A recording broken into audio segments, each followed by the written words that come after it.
وبه نستعين والصلاة والسلام على سيد الأنبياء والمرسلين وعلى آله وأصحابه أجمعين أما بعد قال الله تبارك وتعالى إذ قال لبنيه ما تعبدون من بعدي قالوا نعبد إلهك وإله آبائك إبراهيم وإسماعيل وإسحاق إلها واحدا ونحن له مسلمون صدق الله العظيم.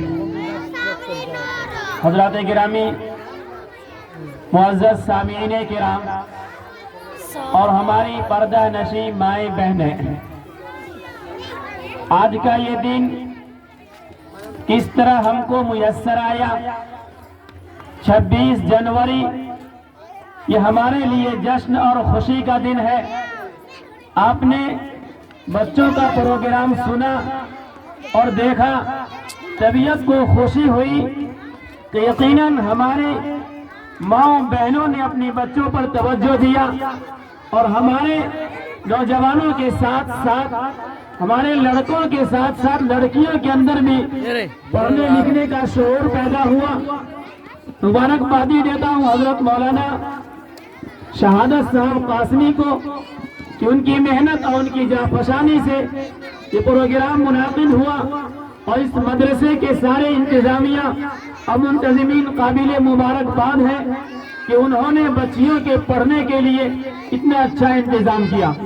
حضرات گرامی، میں سب سے پہلے اس دن کی اہمیت پر مختصر گفتگو کروں گا کہ 26 جنوری ہمیں کس طرح میسر آیا.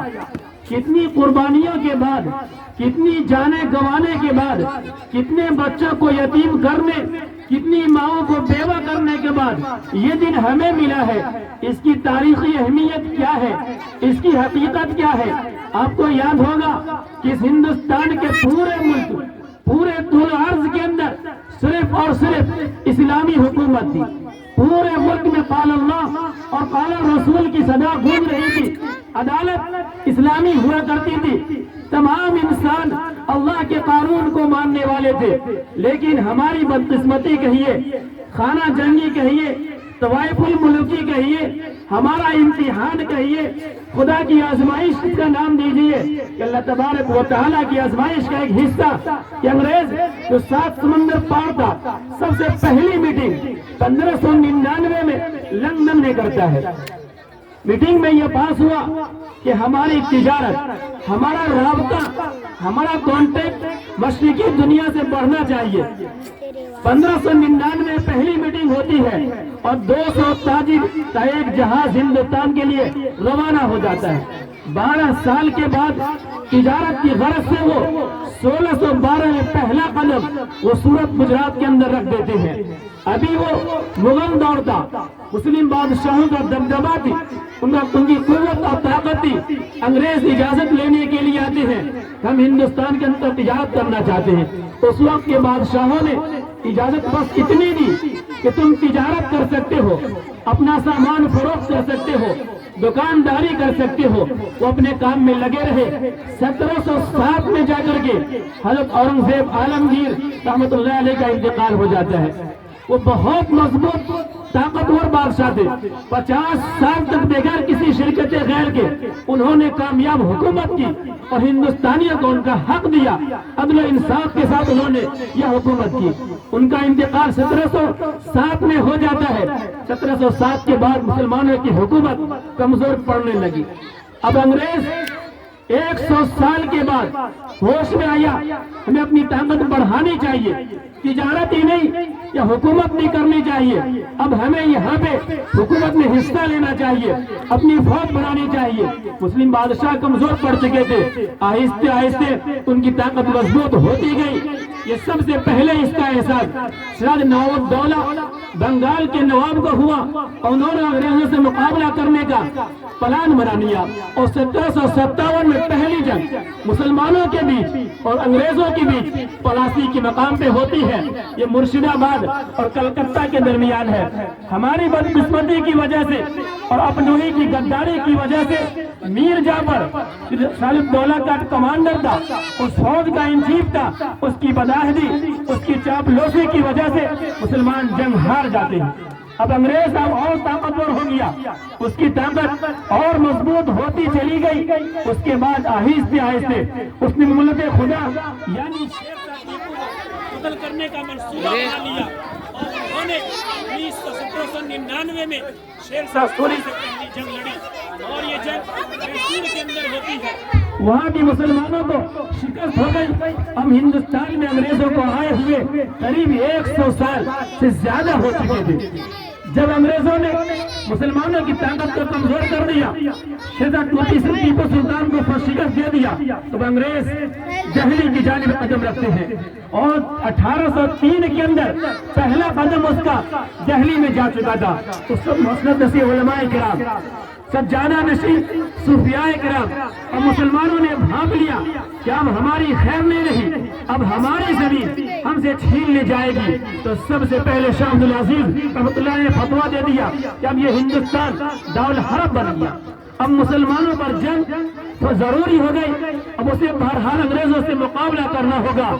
1803 سے لے کر کے 1858 تک انگریز مورخ ڈاکٹر ولیم لکھتا ہے کہ 1858 میں جب مسلمانوں کی جانب سے اور شجاعت وطن کی جانب سے ایک بہت بڑی غداری بغاوت ہوئی، اس ڈاکٹر نے وائسرائے برطانیہ کو لکھا، ہم ہندوستان میں آئے ہوئے ہمیں 150 سال ہو گئے، اور 150 سال میں ہم نے جو محسوس کیا وہ یہ محسوس کیا کہ یہاں پہ مسلم قوم رہتی ہے، وہ ایک زندہ قوم ہے، ان کے پاس طاقت و قوت ہے، ہم ان کے رہتے ہوئے ہندوستان میں حکومت نہیں کر سکتے ہیں۔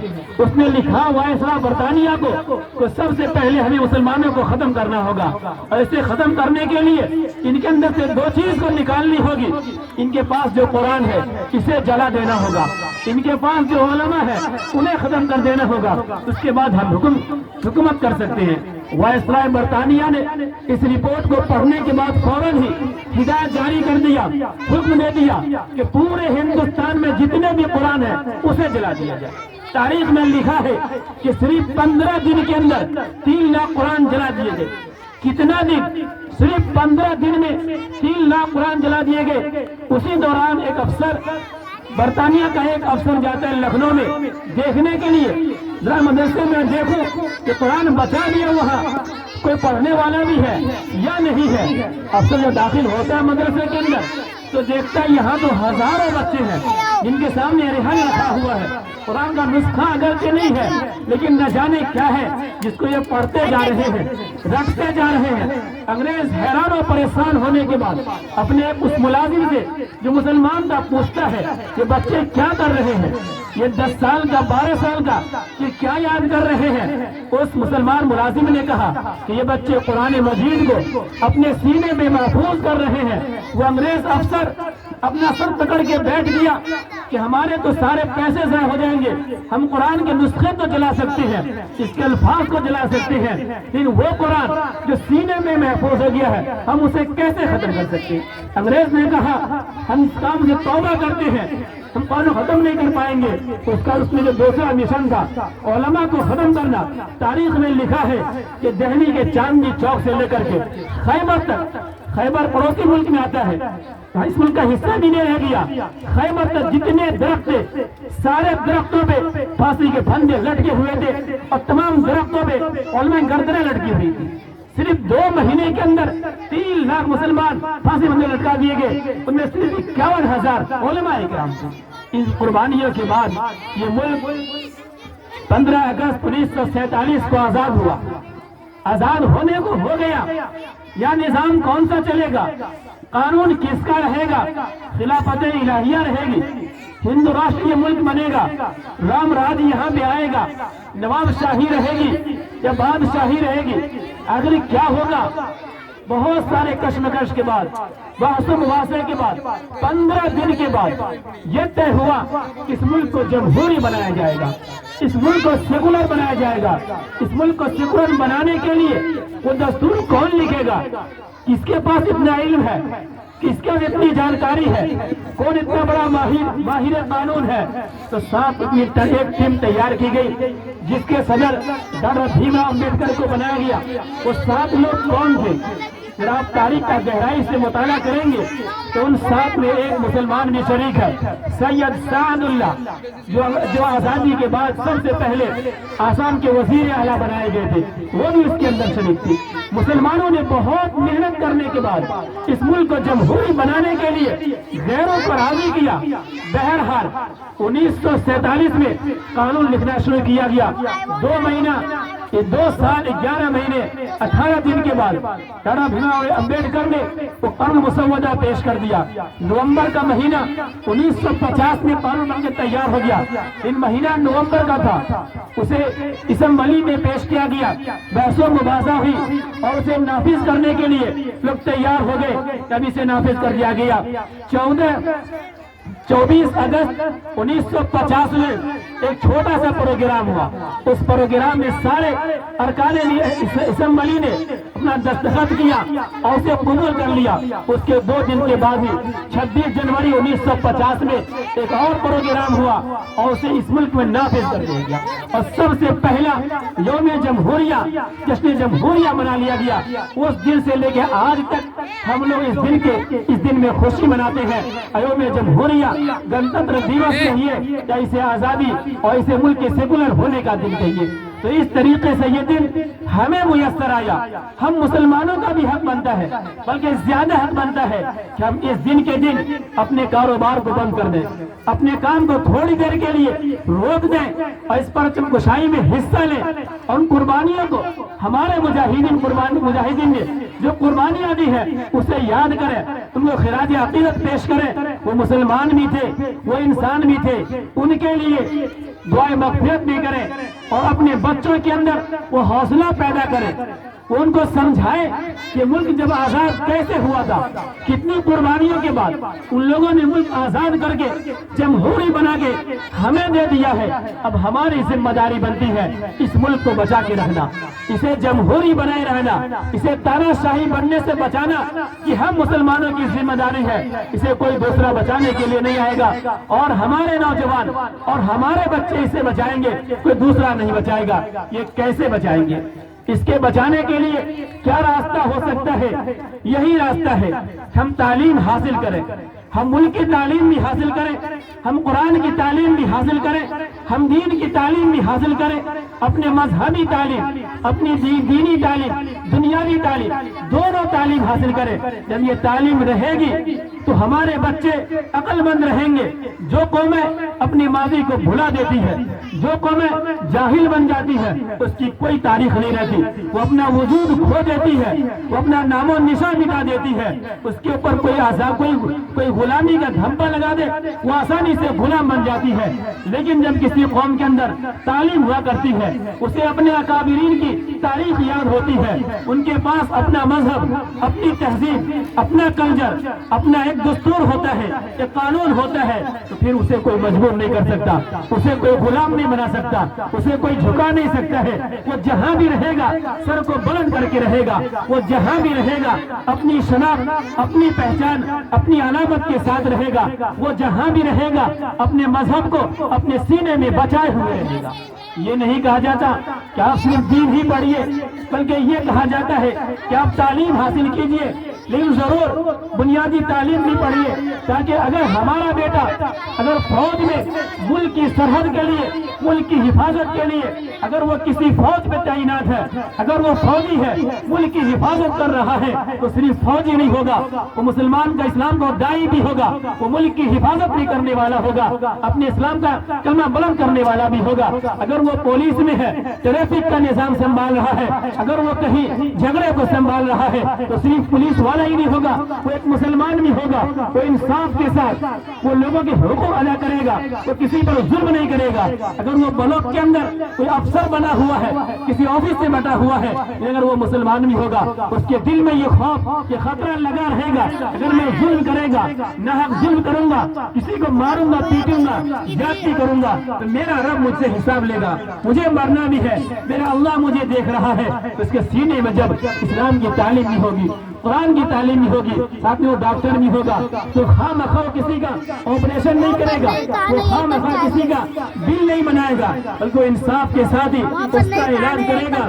آپ دیکھ رہے ہوں گے ایک ہوا چلی ہوئی ہے، عجیب ماحول بنا ہوا ہے کہ اگر آپ ہاسپٹل پہنچ گئے، اگر سرکاری میں گئے ہیں تو جان سے ہاتھ دھونا پڑے گا، اگر پرائیویٹ میں گئے ہیں تو جائیداد سے ہاتھ دھونا پڑے گا، دونوں میں سے کوئی ایک ہی چیز بچے گی۔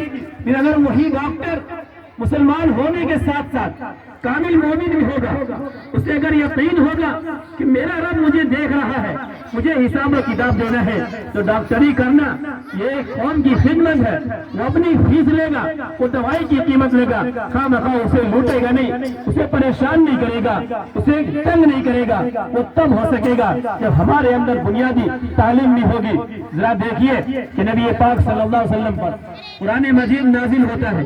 قرآن زندگی کے تمام شعبے کے لیے نازل ہوا، لیکن سب سے پہلی آیت اللہ نے جو نازل کیا، اقرا، پڑھیے، اقرا بسم ربک الذی خلق، کہ پڑھیے، جبکہ نماز بھی ہے، روزہ بھی ہے، زکات بھی ہے، حج بھی ہے، دوسرے نظام بھی ہے، لیکن نہیں، قرآن نازل ہوتی ہے، پہلی آیت کیا ہے؟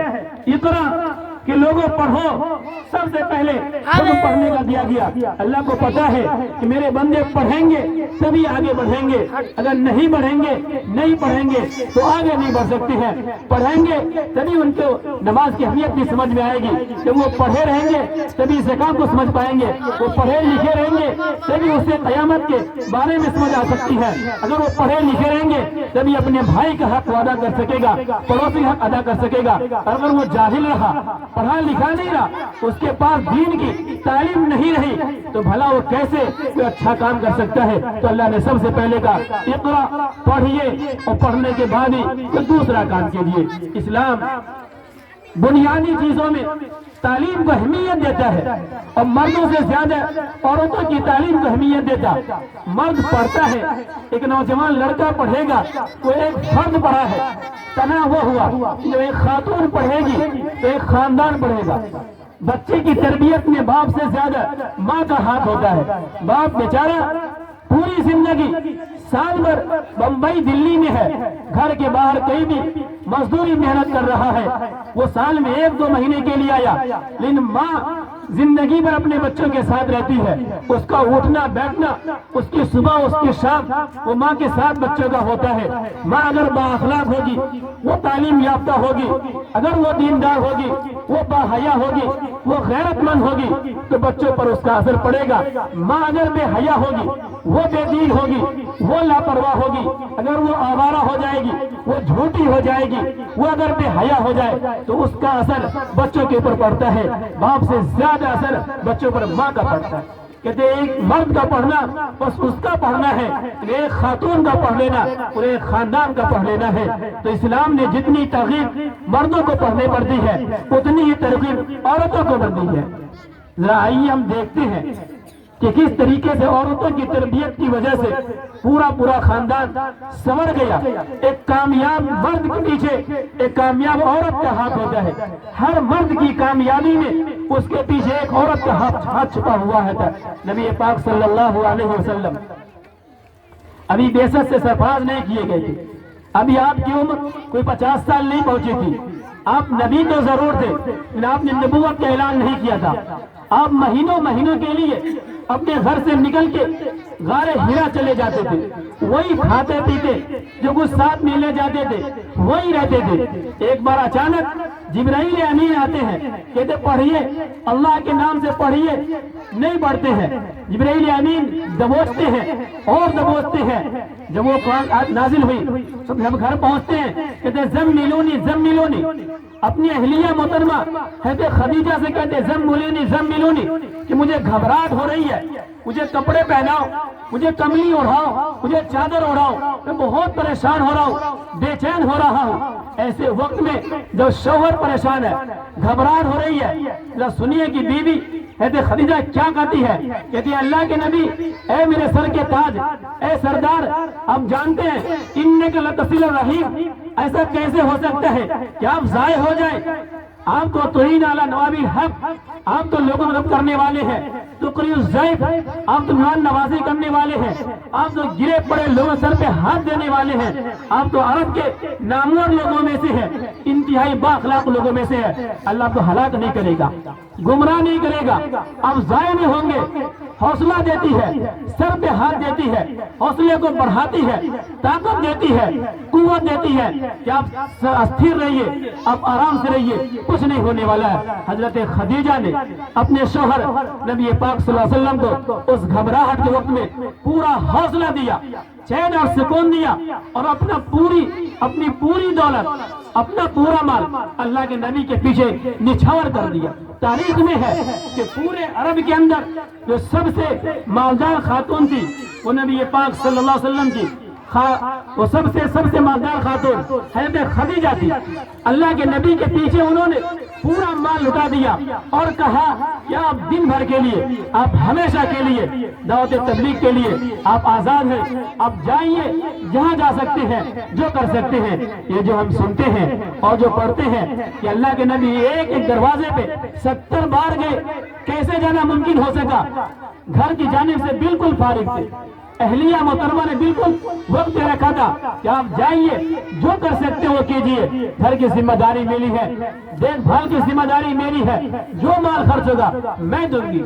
کہ ایک خاتون کا اتنا بڑا ہاتھ اللہ کے نبی کے پیچھے تھا، ایک بیوی کی شکل میں اللہ نے اپنے نبی کی اتنی مدد کی، تب صلی اللہ علیہ وسلم نے اتنا بڑا کام کیا۔ سیدنا فاروق اعظم رضی اللہ تعالی عنہ اپنے گھر سے ننگی تلوار لے کے نکلتے ہیں، یہ سنتے ہیں کہ میرے بہن بہنوئی نے بھی ایمان قبول کر لیا ہے، سیدھے گھر چلے جاتے ہیں، بہن بہنوئی کو مارتے ہیں اور مارتے مارتے دونوں کو لہو لہان کر دیتے ہیں۔ بہن سے کہتے ہیں کہ تو بھی ناپاک ہو گئی، تو بھی ایمان قبول کر لی ہے، تجھے بھی ماروں گا، تجھے بھی ہلاک کر دوں گا۔ وہ بہن کہتی ہے فاروق عمر تجھے پتا ہے جس ماں نے تجھے دودھ پلایا ہے مجھے بھی اسی ماں نے دودھ پلایا ہے، اگر تو مجھے دین سے پھیرنا چاہے گا یہ ممکن نہیں ہو سکے گا، اگر تو مجھے مارنا چاہے گا نہیں مار سکے گا، یہ بالکل نہیں ہو سکتا ہے۔ یہ تو ہو سکتا ہے کہ میرے جسم سے جان نکل جائے، لیکن یہ نہیں ہو سکتا ہے کہ میرے سینے سے ایمان نکل جائے۔ حضرت عمر فاروق جو اپنی بہن کی اس آواز کو سنتی ہے ٹھنڈا پڑ جاتے ہیں، کہتے ذرا بہن سنا تو کیا پڑھتی ہے، ذرا ہمیں بھی لا۔ وہ بہن کہتی فاروق اعظم اے عمر ابھی تو ناپاک ہے، ہم تیرے ہاتھ میں قرآن کو نہیں دے سکتے ہیں، پہلے تو غسل کر کے آ جاتے ہیں۔ وہی بہن قرآن سناتی ہے، ان کے دل کو نرم کر دیتی ہے۔ تو حضرت فاروق اعظم کے ایمان قبول کرنے کے پیچھے ان کی بہن کا ہاتھ۔ آپ دیکھتے جائیں گے جتنے بڑے لوگ ملیں گے ان سب کے پیچھے کسی نہ کسی خاتون کا ہاتھ ہوگا۔ ان خاتون کا ہاتھ کب ہوگا؟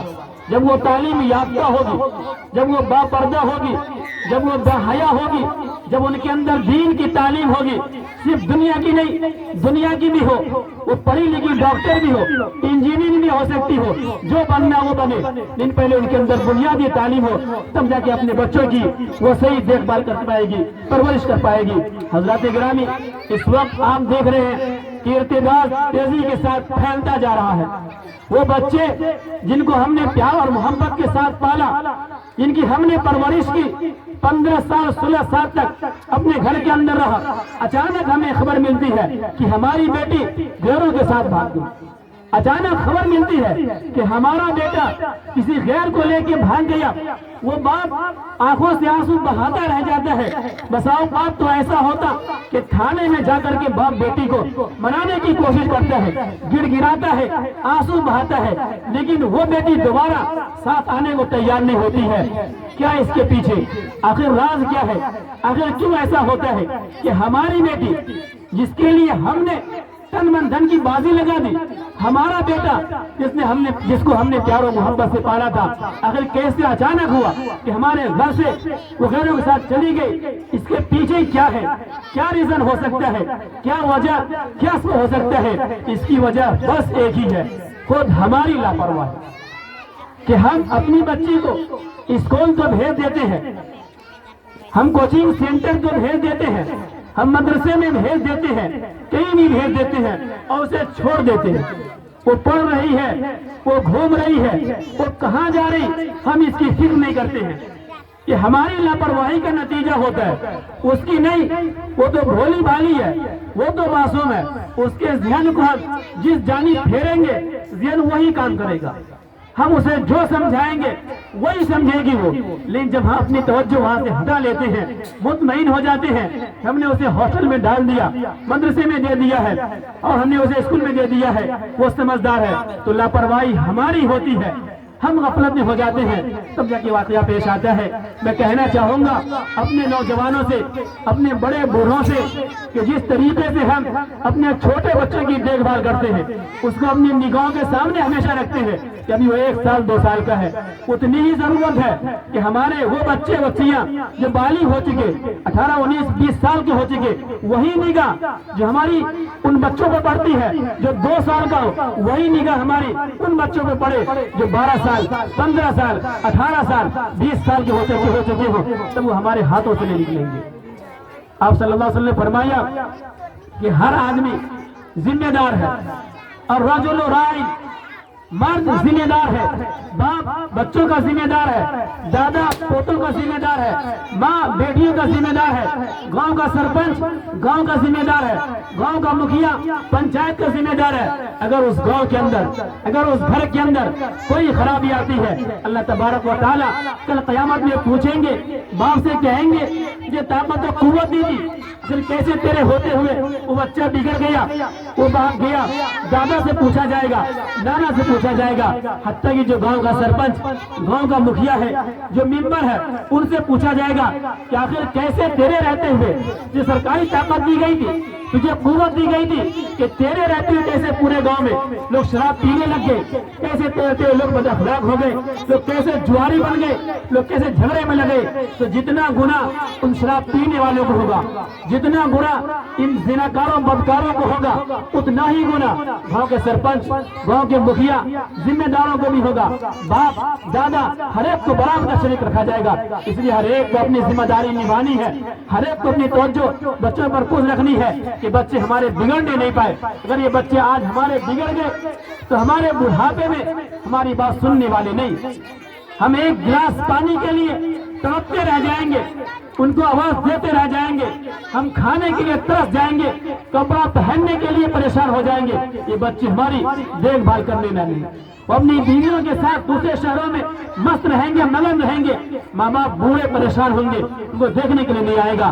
آج اگر ہم یہ چاہتے ہیں اپنے بچوں کو اس قابل بنائیں، ہماری خدمت بڑھاپے میں کریں، تو آج ضروری ہے کہ ہم ان پر توجہ دیں، ان کو پڑھائیں لکھائیں بھی، ان کے غلط لوگوں سے ان کا ساتھ دور رکھیں، ان اچھے لوگوں کا ساتھ رکھیں، تب جا کے وہ نیک بنیں گے۔ وما علینا الا البلاغ۔